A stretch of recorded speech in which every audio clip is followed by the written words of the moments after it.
other day, chums, we were talking about the haunted world of, well, London, Buckingham Palace, that sort of stuff. And really, the haunted world fascinates us all, doesn't it? I don't know about you, but when I was very young, I used to dread, well, love, but dread staying up late at night watching all of those Hammer horror films, you know, the brilliant ones with Lon Chaney, Christopher Lee and Peter Cushing. And you just kind of think, wow, incredible actors, but you stayed up to be scared, didn't you? By the way, I don't know if you know this, but there's a brilliant Wetherspoons pub in Whitstable in Kent, which has been named in his honour, the Peter Cushing. Nice, isn't it, that his name lives on? He lived there, of course. A wonderful actor, brilliant actor, in fact. But of course, the haunted world, as I said, really does attract us all. And we're all fascinated by the macabre, aren't we? That's the reason why horror films really took off. You know, when you think about it now, I don't know if you know this, but if you stay in the Oakley Hall Hotel, that is the original studio base for Hammer films. So yes, you could be lying down in the box that Christopher Lee rested his fangs in, you know, I mean, that's the thing you've got to think about.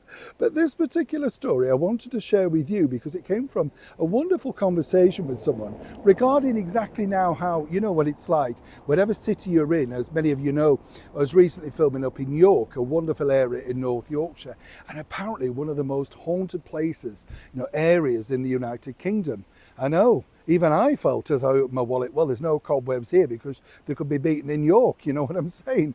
But on a serious note, this really gripped the nation and it was a terrible crime. And I was lucky enough to meet a man who played that particular character, the one and only John Christie. Let me explain. Now, one of the most horrific crimes that everybody knows of when you mention these three words, 10 Rillington Place.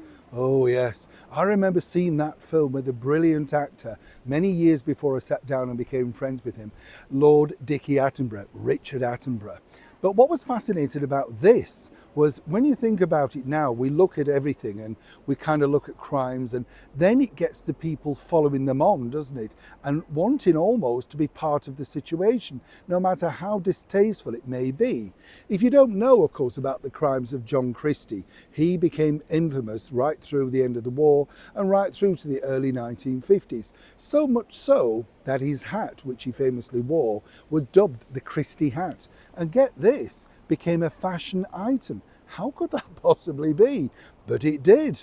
Now, here's where this gets interesting because if you don't know this, 10 Rillington Place is really, and was really, in the heart of what became a very fashionable area in the 1990s. If I mention the words Hugh Grant and Julia Roberts, we're talking Notting Hill, right? And everybody knows that famous blue door. But what's interesting is the fact that way back in the 1940s and 50s, that's exactly where 10 Rillington Place was. Now, part of the idea was, as you can imagine, once the crime had been, you know, exposed and all the nastiness that had gone on around that, well, John Christie, you know, you want to look this up. It's a pretty grim thing. And as Richard Attenborough told me, he was at odds about playing that particular role, even alongside the beautiful actress Judy Geeson, amongst many other fine people in that movie. Simply because he said he felt it was too raw. This was in the early 70s and people would remember. Let's not forget the wrong person also was hung, Timothy Evans, by that very famous hangman, Mr. Pierpoint. Remember him? Oh yes, he was infamous in itself. But as Richard Attenborough said, he wanted to get the story out there to try and perhaps correct the wrongs and, you know, whatever.